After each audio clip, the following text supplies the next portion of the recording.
Lafayette planners have offered 4 alternatives for a comprehensive plan for the city and parish of Lafayette. But 3 of these alternatives are just minor variations on what planners call growth management planning. So the only real alternatives are to do growth management planning or not to do it. Growth management planning is when the government, not landowners, decide where growth will take place and what it should look like. Growth management planning differs from mere zoning in that it's much less flexible and more prescriptive. About 14 states have passed mandatory growth management planning laws, and several metropolitan areas have done growth management planning on their own, as Lafayette proposes to do.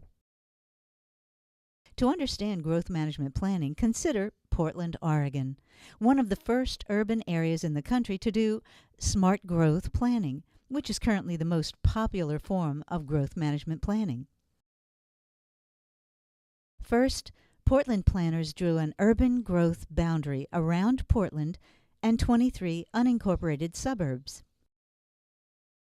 Outside the boundary, 97% of Oregon is zoned rural.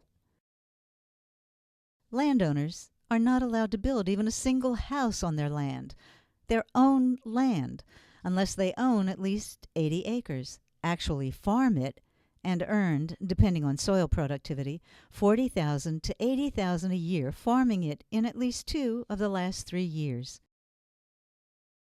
Inside the boundary, planners decided that Portland should get denser rather than expand the boundary, so they rezoned all of the purple areas on this map for high-density developments.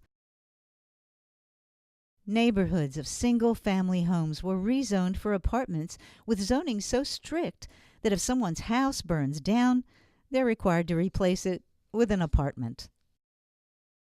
Portland planners have set a target of reducing the share of households living in single-family homes from the current 65% to just 41% by 2040.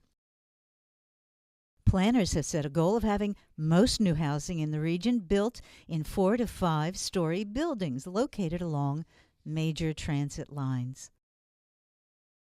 Now, most people want to live in single-family homes, so Portland has had to give hundreds of millions of dollars in subsidies to developers to get these projects built. To pay for transit improvements and high-density projects, Portland has had to cut school budgets, cut police budgets, cut fire budgets, and cut library budgets. And some of these cuts led to higher taxes as voters agreed to restore services cut by the city so it could promote transit and density. Portland even cut bus service so it would not have to stop building rail lines and giving developers subsidies for high-density developments. Portland's streets are falling apart, with nearly half rated in poor to very poor conditions. And Portland has only about half the money it needs to maintain city office buildings. Portland, Oregon has made an effort to attract young, well-educated people, but a new report from the Portland Business Alliance finds this was the wrong strategy. Between 1997 and 2010, Portland incomes fell from 5% above the national average to 5% below. The report shows that 90% of this decline is because young, well-educated people in Portland are working fewer hours and for lower pay than their counterparts elsewhere. Now, this doesn't mean that everything is bad about Portland. Among other things, it has more microbreweries than any other city in the country, which is probably more responsible than planners for making Portland a hip place, and possibly why Portland hipsters don't work as hard. In contrast with Portland, Houston has the least government planning of any major urban area in the country. Not coincidentally, Houston is the nation's fastest-growing urban area, growing by nearly the population of Lafayette every year from 2000 to 2010. Houston has no zoning, and counties in Texas aren't allowed to zone or do any land use regulation. Instead, all planning is done by private developers. They may buy 1,000 to 10,000 acre parcels of land and build what are known as master planned communities. Such communities are impossible in Oregon, as there are no large parcels of vacant land inside of urban growth boundaries, and land outside can't be developed.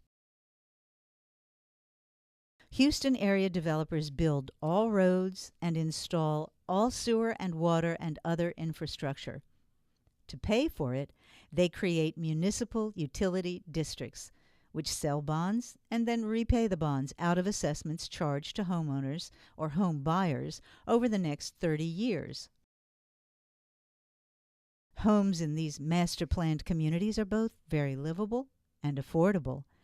In place of zoning, master-planned communities use deed restrictions that protect neighborhoods, but that can be altered by homeowner associations to meet changing times. Master-planned communities typically include parks, ball fields, and other open spaces set aside by the developers. Houston housing is affordable because anyone can buy land, get permits, build, and move in within 120 days. This 4-bedroom, 2.5-bath home in Houston sold for $149,000 a few years ago and would cost about $179,000 today. By comparison, a similar home in Portland would cost almost twice as much. In an unregulated housing market such as Houston's, median home prices average about twice median family incomes. In regions with growth management planning, housing quickly rises to 4 or more times incomes, making housing far less affordable.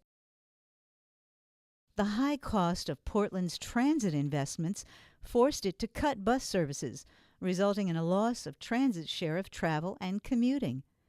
Transit agency officials predict service will have to be cut by 70% by 2020, yet they're still building more rail transit.